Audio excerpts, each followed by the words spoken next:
નમસ્કાર. દિવસભરના તાજા સમાચારોમાં તમારું સ્વાગત છે. તમારી સાથે હું છું પિનલગીરી ગોસ્વામી. સમાચારો વિસ્તારથી જાણીએ એ પહેલા મહત્વના સમાચારો ઉપર એક નજર. તો અત્યારે ભારત અને જર્મનીથી મોટા સમાચાર સામે આવ્યા છે.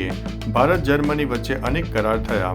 વડાપ્રધાન મોદી અને જર્મન ચાન્સેલર ફ્રેડરિક મર્ઝ વચ્ચેની દ્વિપક્ષીય બેઠકમાં અનેક મહત્વના કરારો ઉપર હસ્તાક્ષર કરવામાં આવ્યા. પીએમ મોદીએ સંયુક્ત નિવેદનમાં જણાવ્યું છે કે બંને દેશોની વ્યૂહાત્મક ભાગીદારીને 25 વર્ષ પૂર્ણ થયા છે અને આ સંબંધો માનવતા માટે અત્યંત મહત્વના છે.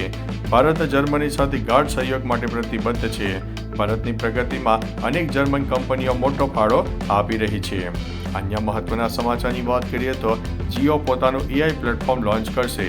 રિલાયન્સના ચેરમેન મુકેશ અંબાણીએ રવિવારે વાઇબ્રન્ટ ગુજરાત રિજનલ કોન્ફરન્સમાં 5 મોટી જાહેરાતો કરી છે. રિલાયન્સ આગામી 5 વર્ષમાં ગુજરાતમાં 7 લાખ કરોડનું જંગી રોકાણ કરશે.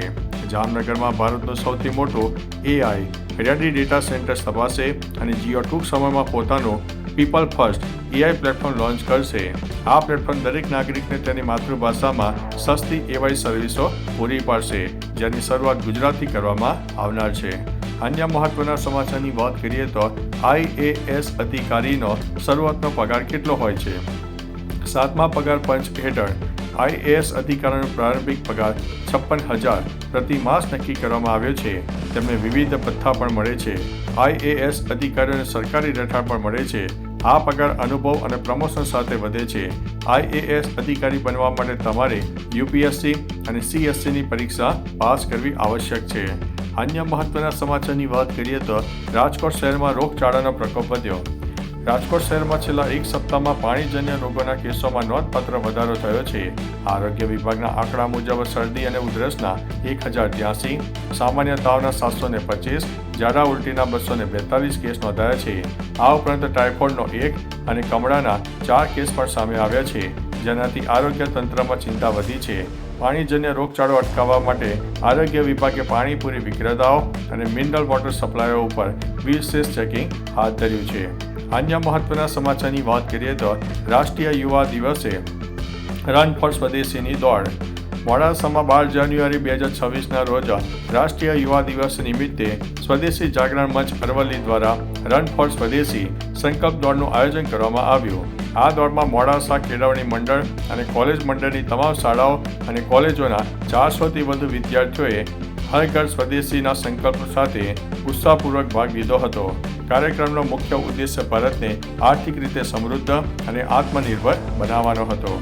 અન્ય મહત્વના સમાચારની વાત કરીએ તો 2026માં તમારું વીજળી બિલ થશે 0. પીએમ મોદીએ ફેબ્રુઆરી 2024માં શરૂ કરેલી પીએમ સૂર્યઘર મફત વીજળી યોજના હેઠળ 2026 સુધીમાં 1 કરોડ ઘરોને સોલર પેનલથી સજ્જ કરવાનું લક્ષ્ય છે. આ યોજના દ્વારા દર મહિને 300 યુનિટ સુધી મફત વીજળી મેળવી શકાશે, જેનાથી લાખો પરિવારોનું વીજળી બિલ 0 થઈ જશે. સરકાર આ માટે મહત્તમ 78,000 સુધીની સબસિડી આપે છે. અત્યાર સુધીમાં દેશભરમાં 7.7 લાખથી વધુ ઘરો 0 વીજળી બિલનો લાભ લઈ રહ્યા છે, જેમાં ગુજરાત પણ અગ્રેસર છે. અન્ય મહત્વના સમાચારની વાત કરીએ તો મહેસાણામાં શાકોત્સવનું આયોજન. મહેસાણાના મોઢેરા રોડ પર આવેલા SMVS સ્વામિનારાયણ મંદિરમાં 11 જાન્યુઆરી 2026ના રોજ શાકોત્સવનું ભવ્ય આયોજન કરવામાં આવ્યું. પૂજ્ય ધર્મપ્રિય સ્વામીએ શાકોત્સવના મહત્વ અને આહારમાં શાકાહારની શુદ્ધતા વિશે પ્રવચન આપ્યું હતું.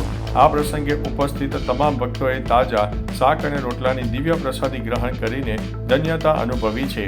મંદિરના આયોજનથી ભક્તોમાં ભક્તિ અને આનંદનું વાતાવરણ જોવા મળ્યું છે. અન્ય મહત્વના સમાચારની વાત કરીએ તો દૂષિત પાણી આવતું હોવાની ફરિયાદ. સુરતના ઉધના વિસ્તારમાં આવેલા અમૃતનગરના સ્થાનિકો છેલ્લા કેટલાક દિવસથી પીવાના પાણી ગંદુ અને કલરયુક્ત આવવાની ફરિયાદ કરી રહ્યા છે.